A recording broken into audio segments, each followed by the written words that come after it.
Alrighty guys, if you don't know who I am, my name is Shook. I make NBA DFS content, NFL content, sportsbook content, anything you can think of, I make content for.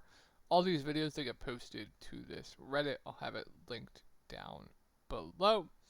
Yeah, make updates with all the news that comes out throughout the day. You can ask me questions about the slate leading up to lock. I do reply to all of you, so I'll have that link down below. And then if you ever need to get a hold of me privately, you can get a hold of me on X right here. I have to show you guys something in a minute. I'll have this link down below. And if you're looking for more in-depth content, I'll have my Discord linked down below. So, before we get into the slate, I have to show you guys this. Look at what just happened to me on Sportsbooks. I posted this on Twitter. Nicholas Claxton, under 20.5 PRA, under 9.5 points. Expecting a limit here for Claxton, who just repulled his latest injury. I believe it was a back injury. He's back early and had an epidural injection. Listen, I'm Googling epidural injections.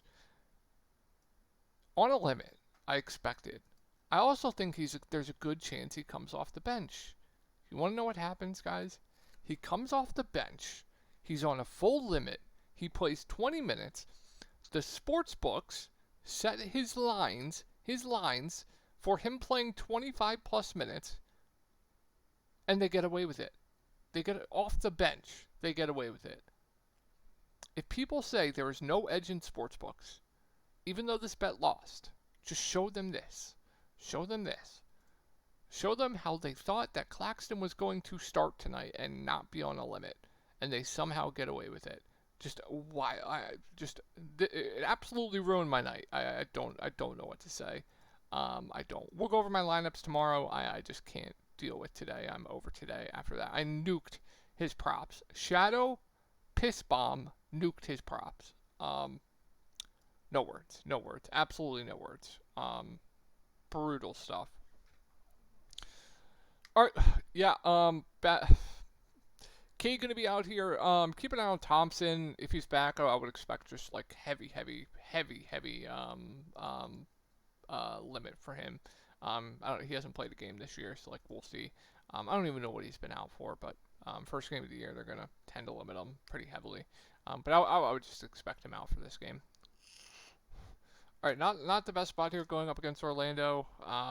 Yeah, Cade out. I would assume they just slide Jaden Ivey to the point, move Malik Beasley back into the starting lineup. I think that would be their best choice here. They could also do a number of things. They could just start like a Wendell Moore. So like we'll keep an eye on it. I'll make updates on Reddit when we do get that news. But regardless, Jaden Ivey's gonna play a ton of points. He's gonna have the ball in his hands a ton. There's so much usage to go around with Cade Cunningham out. So like Jaden Ivey looks great to me.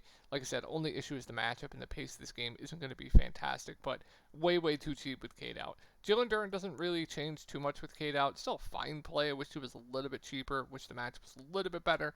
More of a GPP only play for me. And then everyone else gets bump here. Tobias Harris at 6'4" gets a bump. I think he's a solid mid-range play.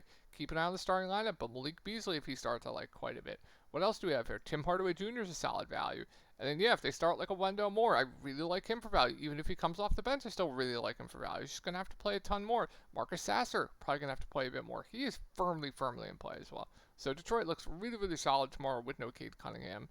A lot of usage, a lot of minutes, a lot of ball handling to go around. Mainly Ivy, Malik Beasley, one of more of the beneficiaries of that, and then Marcus Sasser. Moving on to Orlando. Keep an eye on Wendell Jr. news if he's in. I would expect him to be on a heavy limit here. And that would be, watch, they're going to post Wendell Jr. lines for his full allotted minutes. He's going to be on a limit tomorrow. I'm going to nuke his unders, and he is going to soar. But yeah, it can't get to the bigs if Wendell Jr. is in. And like I said, he'd be on a limit. I think Franz is a really good spin up. The only issue is this like 9 to 10K range is just loaded. You have LaMelo in a fantastic spot. You have those Lakers in a fantastic spot. You have Giannis on the slate. So I would say he's one of the better spin-ups on the board, but I'd probably rather play just LaMelo over like a Franz. But still, really solid spin-up for me. I really like Franz. I think Suggs just fine at 6'6", good defender. This game, bit of an outlier with minutes. I think normally you're going to get 35-ish minutes from Jalen Suggs, good defender. Takes a lot of usage with Paolo. I think he's fine. I think he's more priced right, but no issue there. Clearly the ceiling is there. And then, yeah, I can't get to Anthony Black with KCP back. KCP himself, I think, is fine, although I prefer Tim Hardaway Jr. at the same price point. Jonathan Isaac should play around 20 minutes, just there for me. I'm hoping better value will open up later. Moving on to Memphis, I like a lot here. John doubtful. Marcus Smart will keep an eye on it. If Marcus Smart's in, I'm probably just off like Scottie Pippen Jr. and like these bench values. But assuming he remains out, I mean, Desmond Bane, if we're going to get mid 30s minutes here from Desmond Bane, a fantastic spot going up against the Bulls, I love him tomorrow.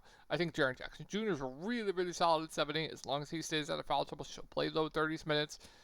Good defender, can rack up defensive stats, can get some rebounds. He takes a big, big usage bump with John Morant off the court, and this is the matchup where you could just see these two guys explode. I prefer Bane to Jaren, but I think both are really good. Love Bane, though. Scottie Pippen Jr. at 6'7". I mean, minutes aren't fantastic. Usage has been down as well, playing alongside Bane and Jaren, so I would say he's a bit priced right. Santi Aldama off the bench has a ceiling. It's a great spot. She'll play 25 to 30 minutes, but more of a large field player for me. Yeah, keep an eye on like Marcus Smart at 4'8". He could potentially be a value. But if he's out, I think, Jalen Wells at 4'6" is playable. Brandon Clark should see around 20 minutes. Normally an okay to good point per minute guy for the price point that he's in. I think he's a reasonable to solid value. And then, yeah, I don't mind. We do have John Contra back, but like Kennard at 3'3" should play 20-ish minutes. Don't mind that either. Yeah, I'm sorry.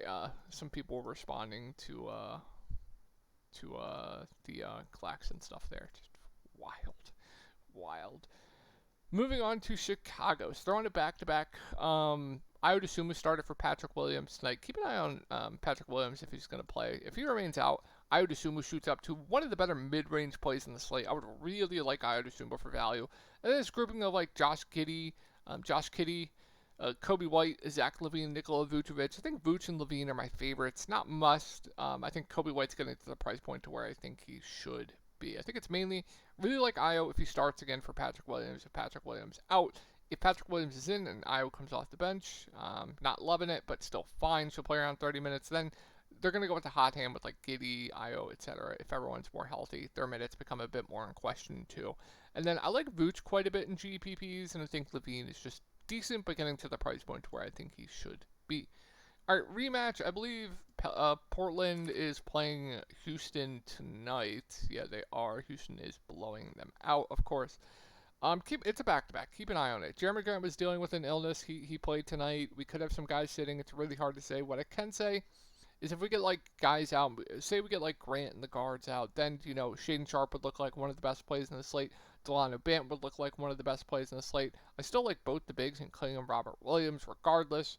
And then I would expect if Grant for some reason sits, Denny would slide into the starting lineup. I would really like him for value. If we get everyone in, I'm not loving too much here. I think it's mainly just the bigs, although price points are up on them, so they're not amazing anymore. And then some interest in like the top three guys in like Sharp, Jeremy Grant, Simons. Moving on to Houston, really tough matchup here for Sengun. I took his under points on Sportsbooks. I have no idea how he's doing, but always some interest in Sengun. Just the spot's pretty bad for him. I think the guards are still too cheap, and like Fred, Jalen Green, I'm expecting them to be popular here once again. So I think they're decent plays, and I really like Amen Thompson at this price point. I don't know why the price point came down.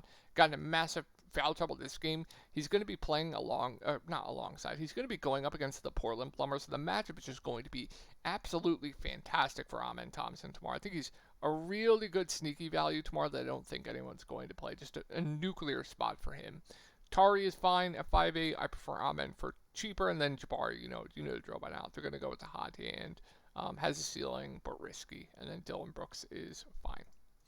Charlotte, so everyone going to remain out here for Charlotte. We also have Trey Mann out, so that's going to be a bump to like Cody Martin, which makes Cody a solid value, even though he's going to come off the bench. But yeah, he would be a good value, or he is a good value as well. And then I would expect them to run out the same starting lineup with Musa starting. If that's the case, he looks like one of the best value plays on the board. I think Grant's decent too at 5K, just playing massive minutes. And I think LaMelo is one of the best spin-ups on the board. I love LaMelo Ball tomorrow. Fantastic play. And then I really like Brandon Miller, so I really like both the top two guys here for Charlotte. And then, yeah, Musa, one of the best values, assuming he starts. Grant Williams, decent. And I like Cody Martin for value with Trey Mann out. He gets a pretty big bump there. Might see a bit more Mitchich as well. Not sure if he DMP'd last game or not. He has been DMPing or out with an illness, but might see a bit more of him. Moving on to the Bucks, great spot here. So Giannis, yeah, price point getting up there, but still firmly in play is one of the better spin-ups on the board. Might be tough to fit him in as the slate stands right now with value, but of course, yeah, one of the better spin-ups. I think Dame's okay at 9-1. He was chalk tonight. Didn't really understand that. Price point up. I mean, reasonable. I'm not loving too much else here. It's mainly just, Giannis, Damian Lillard for me. How about the Warriors? Nobody played the Warriors, and you guys know I was pretty high on like Andrew Wiggins. I'm pretty high on him once again tomorrow at 5-4. Unfortunately, he's probably going to be popular after today's game. You can make the argument to fade that way, but yeah, his role he's number 2 on offense right now, so should play big minutes too for Kerr's rotations, like out low 30s, right? That's big minutes for Kerr, but yeah, some interesting stuff. I think he's a fine contrarian spin up. Same with like Draymond Green, but favorite play here is definitely Andrew Wiggins. And then Trace should play around 20 minutes. I think he's a solid value. I'd rather play him over like a Brandon Clark. And then Lindy Waters has been starting. He's playable. Moving on to San Antonio. So completely depends on Victor Wembanyama. We'll go over it both ways. We do have Devin Vassell, and we'd also have Keldon Johnson, both questionable as well. Now, if we get everyone out, same situation as last game plus Keldon, then starters Chris Paul, Zach Collins, Julian Champagnie, Castle, Harrison Barnes, plus Keldon being out. That's going to be a bump for the main guys. I would just expect a lot more run for like Harrison Barnes, Julian Champagnie. Those two guys would get the bumps. So if everyone's out, I like Castle. I was pretty high on these values. Nobody played them. They absolutely smashed. If everyone's out once again, I am pretty high on them once again here. Zach Collins probably the price point to where he should be, but still firmly in play as a GPP only play.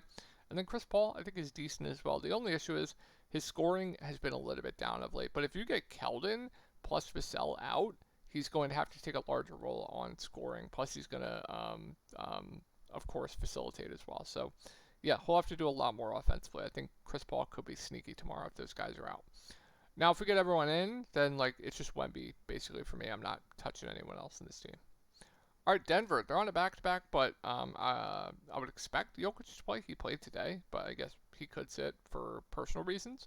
But yeah, Jokic looks fantastic. Everyone else is priced up, so I can't get to much else. If we get like Jokic out, still not loving much. Everyone's just priced up from when Jokic was out. It's like Jamal's priced right. Same with MPJ. Same with these secondary guys. Although I would like Dario Saric at that price point still. Moving on, Lakers, great spot here. I love AD. I think Bron's really good as well. You have a ton of great spin-ups on the board, but yeah, love AD. LeBron's going to be chalk tomorrow. He always is. And then everyone else kind of priced right. We have Rui back. I'm not going to play Connect. D'Lo should see mid-20s minutes, a reasonable value of 4.3K. And yeah, I think that's going to do it, guys. Hopefully you guys had a great night, and I'm so tilted from that Claxton stuff, I will just talk to you tomorrow.